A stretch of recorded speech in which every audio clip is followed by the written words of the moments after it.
Les avions pourront de nouveau décoller en Afrique du Sud. Le pays rouvre ses frontières à partir du 1er octobre prochain, mais il faudra être vigilant, assure le président Cyril Ramaphosa.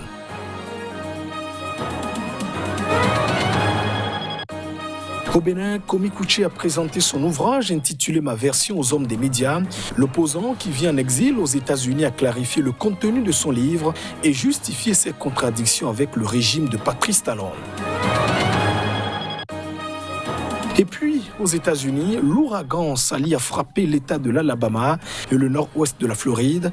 La tempête a plongé plusieurs habitations dans le noir. On dénomme pour l'heure un mort.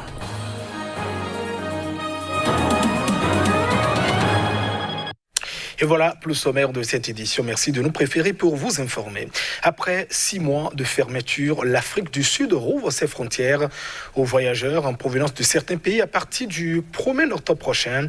L'annonce a été faite à travers une déclaration télévisée du président Cyril Ramaphosa.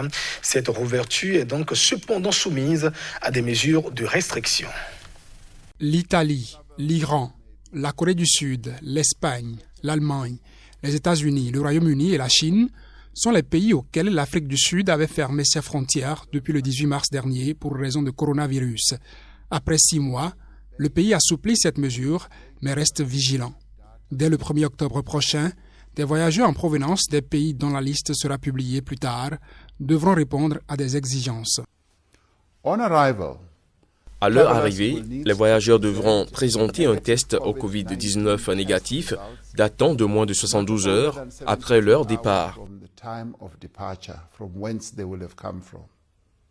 Les vols en provenance des pays qui auront été ciblés en fonction des dernières informations scientifiques disponibles sont orientés sur les aéroports de Johannesburg, Durban et le Cap. D'autres mesures prises il y a quelques mois pour contenir la propagation de la Covid-19 ont aussi été assouplies par le gouvernement. Le niveau de confinement passe de 2 à 1. Le pays n'a pour autant pas encore vaincu le virus.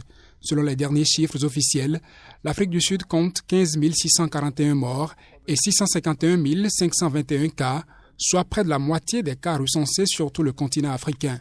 Si les mesures restrictives commencent par être assouplies, il faudra éviter une nouvelle flambée, prévient le président sud-africain. Nous ne pouvons pas nous permettre une résurgence des infections dans notre pays.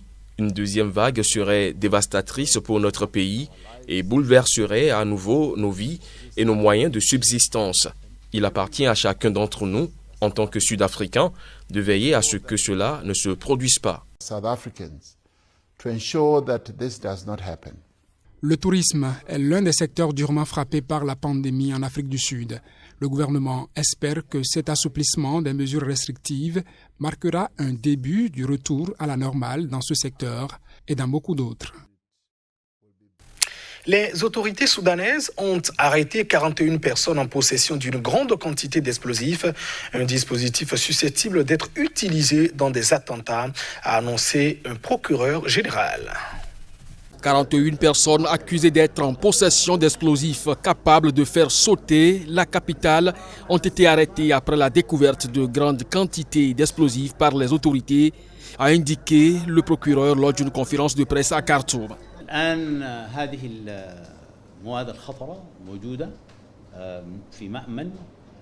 Ces matériaux dangereux sont actuellement stockés en lieu sûr avec les forces paramilitaires de soutien rapide. Une analyse des preuves médico-légales a été effectuée et des résultats spécifiques ont été obtenus indiquant que ces explosifs sont dangereux et pourraient détruire toute la capitale. Les opérations continuent. Nous avons effectué 18 assauts durant lesquels nous avons découvert des dangereux explosifs, dont de la TNT et du nitrate d'ammonium, le même composant qui a fait exploser le port de Beyrouth.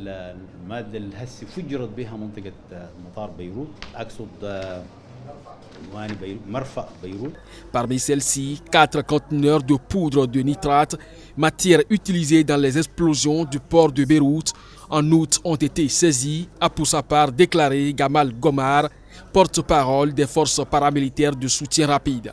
Il y a de la contrebande de ces composants de la part des autorités officielles, car ces explosifs ne peuvent pas sortir de nulle part et atteindre le grand public si la situation est sous contrôle.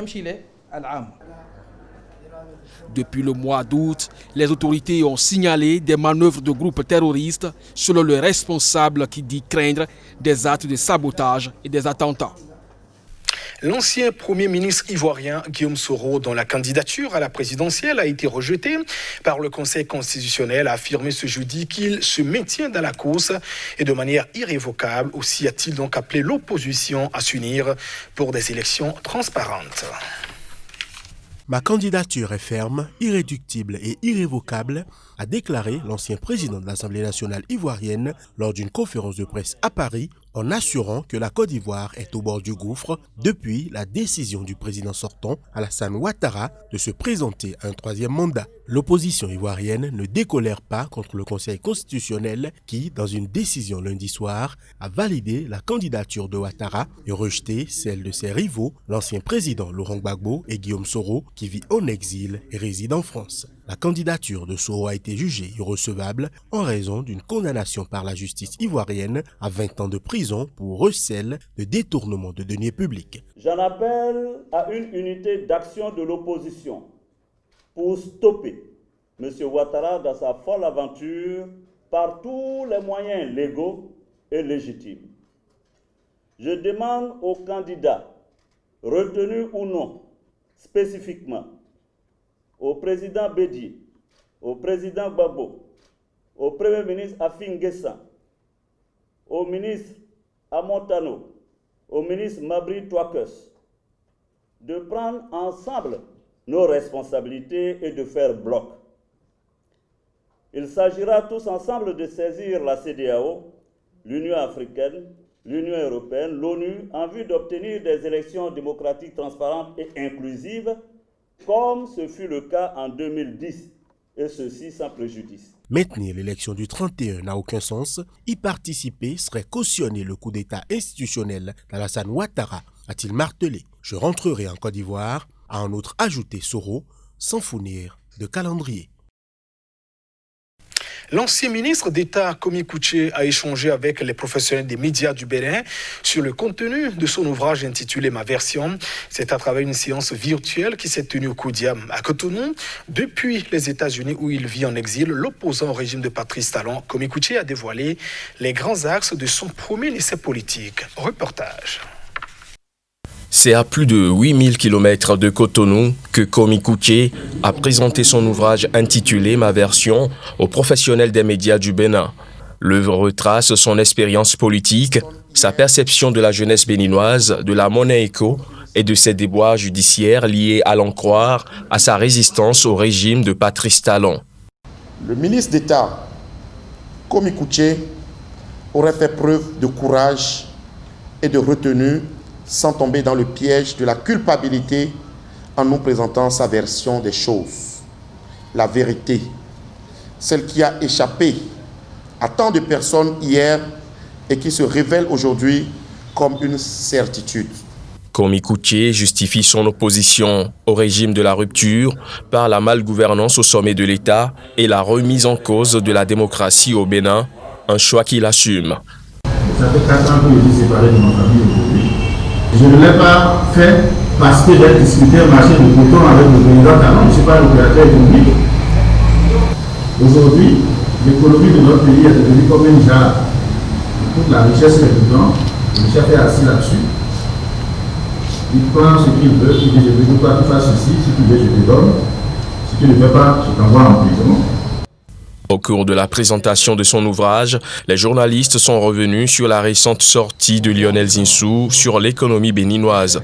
L'ancien ministre d'État se dit prêt à un débat contradictoire, mais pas factuel. Moi, je ne veux pas le présenter sur un plateau pour aller commenter les chiffres du gouvernement que je conteste. Mais je veux faire un débat analytique. Alors, que faire? Komi Kouché pense que les choses ne resteront pas en l'état. Mais la solution doit être commune. Cette lutte, ce n'est pas pour nous qui la faisons seulement, c'est pour tout le monde. Parce qu'une dictature n'offre rien de possible et de potable à des gens. Une dictature n'ouvrir que des fenêtres opportunistes pour régler des problèmes opportunistes. Généralement même ceux qui se prêtent à ça et qui accompagnent, on leur coupe la tête après.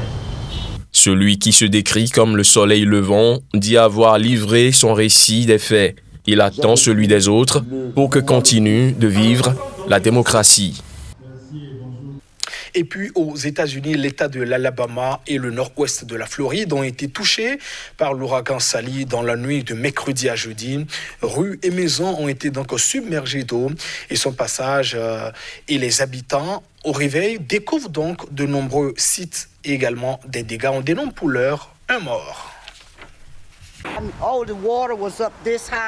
Une nuit d'horreur pour Karen Sharp, comme pour les habitants de l'État américain de l'Alabama et du nord-ouest de la Floride. En plus de les submerger d'eau, la tempête Sally les a plongés dans le noir dans la nuit de mercredi à jeudi. Selon le site powerroutage.com, plus de 510 000 foyers n'avaient plus d'électricité mercredi dans ces deux États. L'ouragan aurait fait un mort dans la ville côtière de Orange Beach, dans l'Alabama. Pour ceux qui n'ont pas péri, il y a eu plus de peur que de mal. Il faudra néanmoins réparer les dégâts. J'étais effrayée. Je suis contente que tout soit terminé. Dieu merci, on est en vie. Vraiment. Un revirement un peu inattendu vers le nord, nord-ouest ici, de la tempête Sally et qui a engendré des inondations chez nous. On est dans le centre-ville de Pensacola, en Floride. Comme je l'ai dit, c'était complètement inattendu. Je pense que ce qui va faire peur à tout le monde, c'est le fait que c'était inattendu et qu'ils n'ont pas pu prendre les moyens nécessaires pour se préparer. Et comme vous le voyez ici, on n'était pas du tout préparé. On n'était pas trop inquiet parce qu'ils disaient que ça allait être de catégorie 1 et quand c'est arrivé, c'était de 2. C'était juste beaucoup de vent et de pluie.